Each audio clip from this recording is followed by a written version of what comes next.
Assalamualaikum warahmatullahi wabarakatuh. Selamat pagi anak-anak. Semoga hari ini sehat semua. Amin. Hari ini kita akan belajar bersama tentang letak dan luas Indonesia. Ini adalah peta Indonesia. Nah, ini letak dan luas Indonesia. Yang pertama kita akan membahas tentang pemahaman lokasi.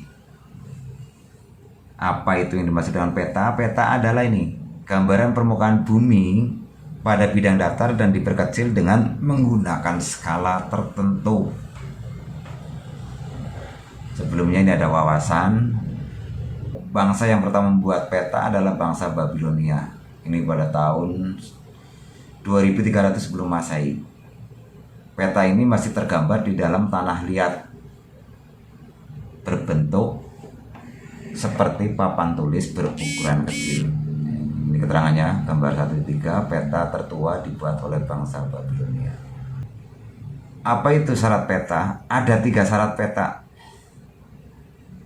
yang baik, yaitu konform atau bentuk. Artinya apa? Artinya bentuk dari semua sudut yang digambarkan harus sama atau sesuai dengan bentuk yang sebenarnya di permukaan bumi. Jadi bentuk gambar misalnya segitiga di permukaan bumi, gambar gedung kok segi 4, maka ya harus sama dengan yang ada di peta, maksudnya begitu. Atau misalnya gambar lapangan biasanya segi 4. Nah, kalau segi 4 berarti di peta tergambar segi 4. Kemudian yang kedua, ekuidistan atau jarak. Artinya perbandingan jarak pada peta itu harus sama atau sesuai dengan jarak yang sebenarnya di permukaan bumi setelah diskalakan atau setelah menggunakan skala. Yang ketiga, ekuivalen atau luas. Artinya perbandingan luas daerah pada peta harus sama atau sesuai dengan luas daerah yang sebenarnya di permukaan bumi setelah diskalakan. Jadi ada 3 syarat peta yang baik. Ya, itu perlu diingat-ingat ya anak-anak. Lalu fungsi peta sebenarnya apa sih? Yang pertama itu menunjukkan posisi atau lokasi suatu wilayah di permukaan bumi. Walaupun sekarang udah zaman modern, kamu tinggal buka lokasi saya di sini di HP saja kamu udah bisa, udah pintar. Namun kalau kamu belum paham tentang peta ya nanti bingung saja ya. Makanya mari kita pelajari bersama-sama. Yang kedua, menggambarkan bentuk dan persebaran berbagai gejala di permukaan bumi, baik gejala fisik, sosial maupun budaya. Yang ketiga, menggambarkan kondisi fisik dan kondisi sosial suatu wilayah. Kemudian tujuannya untuk apa? Tujuan pembuatan peta adalah membantu suatu pekerjaan, misalnya untuk konstruksi jalan, navigasi, atau perencanaan. Yang kedua, analisis data spasial, misalnya perhitungan volume. Dan yang ketiga, menyimpan informasi.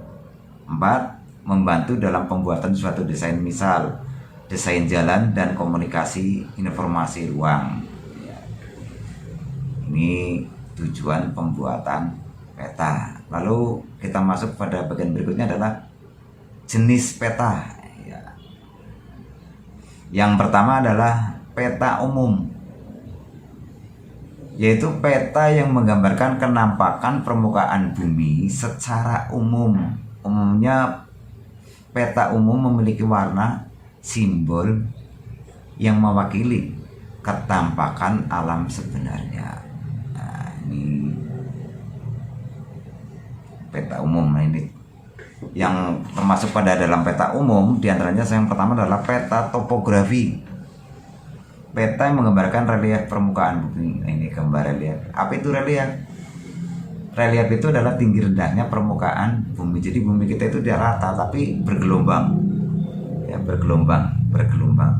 Jadi ada yang tinggi, ada juga yang rendah, rata, ada yang lekuk dan lain sebagainya. Makanya itu dimaksud dengan relief. Ya, ini jadi peta relief. Jadi kelihatan tingginya, ini misalnya puncak bukit, ini yang rendah ini misalnya laut dan seterusnya. Yang kedua, peta korografi. Peta yang menggambarkan seluruh atau sebagian permukaan bumi yang bercorak umum, umumnya dengan skala sedang hingga kecil, yaitu 1:250.000 hingga di atas 1:1.000.000. Ini contoh saja, ini petanya. Ini peta korografi. Kemudian yang kedua, peta khusus. Jadi sering juga disebut peta tematika karena berisi tematik atau tema. Peta yang menggambarkan fenomena atau objek tertentu di permukaan bumi. Ini yang dimaksud dengan peta khusus. Contoh, peta curah hujan, peta kepadatan penduduk, peta penyebaran hasil tambang. Nah, ini misalnya peta data hujan.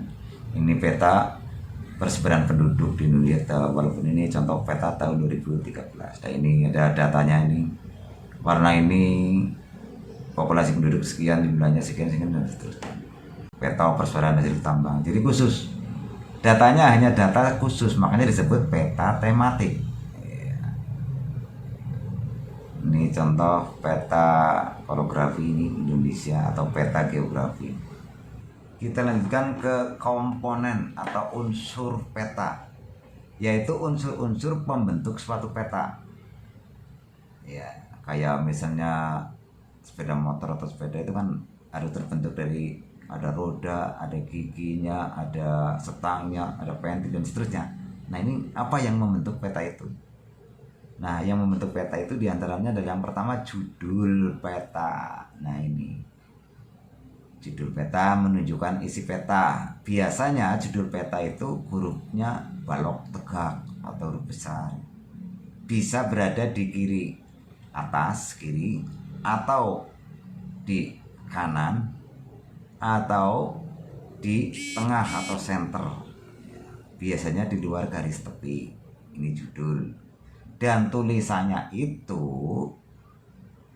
judul itu hurufnya lebih besar daripada huruf lain yang terdapat di peta. Yang kedua, skala. Apa itu skala? Perbandingan jarak di peta dengan jarak yang sebenarnya di lapangan atau di permukaan bumi. Misal 1:100.000, berarti jarak di peta itu 1 cm. Lalu jarak di permukaan bumi itu 100.000 cm, yang artinya sama saja 1 kilometer di permukaan bumi. Berarti kalau 1:100.000 sama saja 1 cm di peta sama dengan 1 kilo di permukaan bumi, yaitu jaraknya. Yang kedua, jenis skala. Nah, ini jenis skala. Yang pertama ada skala angka atau sering dikenal dengan angka numerik.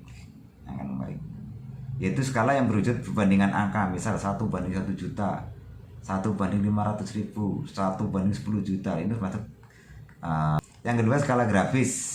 Ya, skala grafis ini contohnya skala peta yang berbentuk garis dengan ukuran tertentu. Misal nih, di atas itu ada 0, 1, 2, 3, 4, 5. Bawah ini di atas 1, di bawah 1, di atas 2, di bawah 2 misalnya ini. Ini berarti kilometer. Yang bawah ini adalah kilometer, yang atas ini senti. Ini artinya 1 senti sama dengan 1 kilo. Iya, 1 senti 1 kilo. Kalau 2 senti kan berarti 2 kilo. Nah, kalau 5 senti ya berarti 5 kilo. Artinya 5 senti jarak di peta sama dengan 5 kilometer di permukaan bumi. Yang ketiga, skala verbal, yaitu skala yang menggunakan kata-kata. Misal 1 inch to 5 mil. Ini artinya 1 inci ini mewakili 5 mil di permukaan bumi. Terus unsur peta yang ketiga adalah orientasi utara atau penunjuk arah. Jadi peta harus ada penunjuk arahnya. Kalau kurang penunjuk arah berarti petanya kurang lengkap. Nah, ya, yaitu menggunakan simbol berbentuk panah. Ini ada yang seperti ini. Ya, ini panah U. Ada yang seperti ini. Utara, timur laut, timur, tenggara, selatan, barat daya, barat laut. Ini di SD bisa pakai ini, bisa pakai ini, bisa dan seterusnya. Yang penting ada ini. Jadi kalau kamu bikin peta kalau nggak ada ininya berarti ya salah. Dan ini selalu angka panah ini menunjukkan ke arah atas kalau kita melihatnya.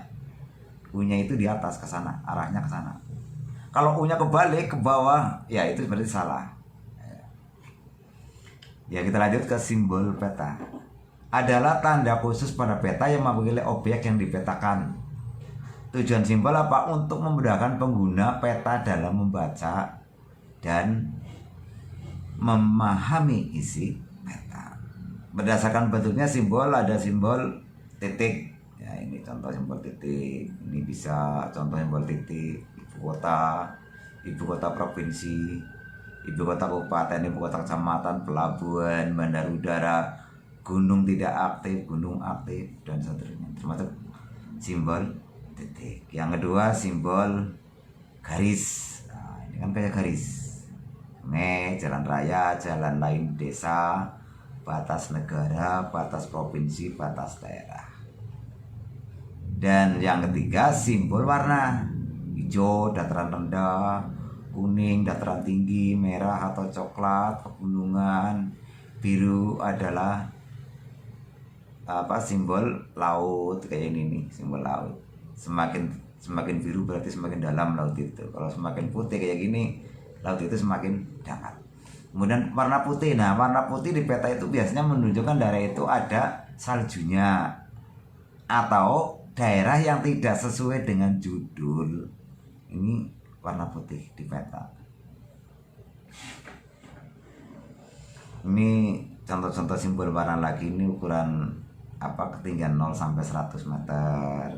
Ketinggian daratan 100 sampai 500, warnanya kayak gini. Semakin tua semakin tinggi nih, 3000 sampai 3500 meter. Nah, ini kedalaman lautnya. Yang keempat, simbol area. Nah, ini. Jadi ada simbol titik, simbol garis, simbol warna, kemudian simbol area yang keempat. Contoh simbol area ini. Warnanya biru, danau, garis kayak gini rawa, di sini sawah, ini formasi batuan kapur dan seterusnya. Atau mungkin bisa kamu melihat di sini ada gambar teh, berarti di situ kebun teh. Kelima, garis koordinat atau sering juga disebut astronomis. Biasanya garis sayal di peta berupa koordinat peta dalam bentuk garis lintang dan garis bujur. Garis lintang yaitu garis paralel di peta yang mengelilingi bumi dari barat ke timur. Jumlahnya garis lintang berapa? 180 derajat, yaitu terdiri 90 derajat lintang utara ditambah 90 derajat lintang selatan. Ini kan jumlahnya 180. Nah, panjangnya garis lintang kan berarti kalau dari barat ke timur berarti kan melingkar, ya kan, dari barat ke timur 360 derajat. Nah, pada garis lintang 1 derajat sama dengan 111 km. Garis lintang 0 derajat disebut juga sebagai garis khatulistiwa atau ekuator. Nah, biasanya garis lintang ini berkaitan dengan pembagian iklim di muka bumi. Kayak Indonesia daerah tropis. Yang kedua garis bujur, garis vertikal atau meridian di peta yang menghubungkan kutub utara dengan kutub selatan. Jumlahnya garis bujur itu 360 terbagi 180 bujur timur dan 180 bujur barat, jumlah 360, tetapi punya panjang hanya 180 ya, jadi dari kutub utara ke kutub selatan 180, beda dengan garis lintang. Lalu berkaitan dengan pembagian daerah waktu, ini adalah garis bujur. Misal garis bujur 0 derajat sering juga disebut meridian 0 derajat. Ini adalah GMT, Greenwich Mean Time, atau standar waktu Greenwich, standar internasional waktu. Ya, ini kalau di peta kamu bisa melihat garis 0 derajat, meridian 0 derajat atau bujur 0 derajat itu melalui kota London. Ya, kota Greenwich terutama adalah kota Greenwich atau Greenwich. Ya. Kemudian meridian 180 atau garis bujur 180 itu dikenal dengan istilah IDL atau International Deadline, garis batas tanggal internasional. Kalau di peta kamu cari saja di Samudra Pasifik, nanti akan ketemu garis 180 derajat. Ada juga nih garis lintang 23,3 derajat Celcius. Garis lintang 23,5 atau 23,5 derajat. Ya, garis ini disebut juga garis balik utara, yaitu terdapat di daerah 23,5 LO. Ya. Dan garis balik selatan terdapat di garis 23,5 lintang selatan. Lintang 66,5 derajat ini disebut juga lingkaran kutub utara jika di 66,5 LO. Nah, kalau di selatan berarti lingkaran kutub selatannya adalah 66,5 LS atau lintang selatan. Nah, ini IDL garis 180. GMT itu yang nol ini. Dari GMT ke kanan itu berarti arah timur. Ini namanya bujur timur. Dari GMT atau garis bujur 0 derajat ini untuk meridian 0 derajat ke arah barat sampai 180 disebut garis bujur barat. Nah, itu. WIB. Standar waktu Indonesia Barat itu nih garisnya 105 derajat bujur timur. Tengah kita 120 derajat bujur timur. Timur 135. Masing-masing punya selisih 1 jam. Misalnya di sini jam 7, Purwokerto jam 7, berarti Denpasar jam 8. Kemudian Papua jam 9 dalam waktu yang sama. Wilayahnya ini Sumatera, Jawa, Kalimantan Barat, Kaltim, Kalimantan Utara, Kalsel, Bali, Sulawesi, Nusa Tenggara Barat, Nusa Tenggara Timur. Kemudian yang timur ini Maluku dan Papua. Kemudian komponen peta yang lain adalah inset. Ya, merupakan peta kecil yang ada di peta untuk menunjukkan lokasi daerah yang dipetakan di antara lokasi lainnya yang lebih luas. Ada 3 jenis inset. Yang pertama, inset pembesaran. Merupakan pembesaran dari bagian tertentu di peta. Misal, peta utama adalah Jawa Tengah. Insetnya Kota Semarang. Kota Semarang digambar di pojok di sini. Besar tulisan tulisannya Kota Semarang. Ya, ini misalnya peta Jawa Tengah. 2, inset lokasi wilayah. Merupakan peta yang pengecilan lokasi cakupannya lebih luas daripada peta utama. Fungsinya untuk menunjukkan lokasi peta utama di antara wilayah lain di sekitarnya. Misal, peta utama Jawa Tengah, insetnya adalah Pulau Jawa, berarti Jawa Tengah ini bagian dari Pulau Jawa. Atau insetnya peta utama adalah Indonesia, sebagai insetnya adalah Pulau Jawa. Peta utama misalnya adalah Pulau Jawa. Ya, kemudian insetnya Indonesia, berarti Jawa ini bagian daripada Indonesia. Yang ketiga, inset penyambung. Fungsinya menyambungkan. Karena lokasi yang terpisah agak jauh dari peta utama. Misal peta utama Jawa Tengah, ya, terdapat inset Kepulauan Karimun Jawa. Ketika tergambar peta Jawa Tengah ini, kepulauan ini tidak tergambar, sehingga disambungkan dengan inset. Ini Kepulauan Karimun Jawa. Nah, kemudian inset pembesaran tadi adalah ini ada ibu kota Jawa Tengah adalah Semarang, maka ini dibuat besar Semarang. Ini pembesaran. Nah, tadi yang ketiga lokasi peta utama Jawa Tengah. Insetnya adalah Pulau Jawa, artinya Jawa Tengah bagian daripada Pulau Jawa. Ya, gitu. Ini juga inset lokasi bahwa Pulau Jawa bagian daripada Indonesia. Ya, atau ini adalah insetnya kan Indonesia, peta utamanya Jawa. Jadi Jawa ini bagian dari Indonesia. Ini zat lokasi. Ini zat penyambung yang tadi Karimun Jawa. Kemudian yang berikutnya adalah legenda. Ini jalan utama, jalan alternatif, jalan biasa, jalan tol dan seterusnya, rawan kecelakaan dan seterusnya.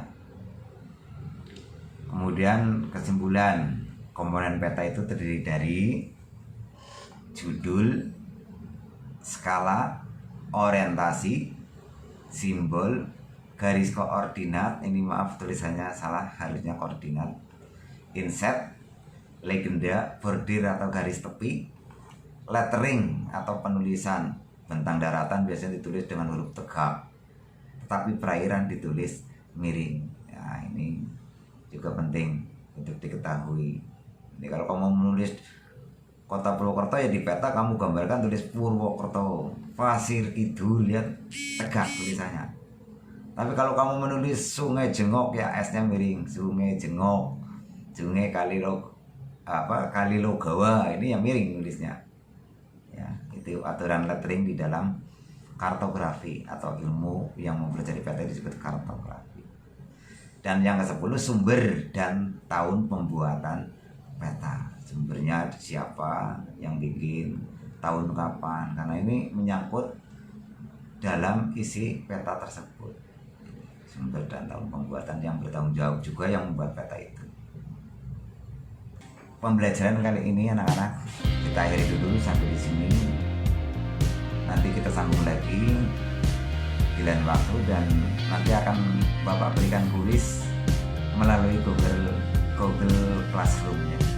Melalui Google Classroom. Jadi nanti kamu anak-anak semuanya bisa berkunjung ke Google Classroom untuk mengerjakan kuis.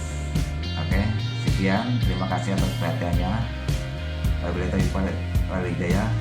Wassalamualaikum warahmatullahi wabarakatuh.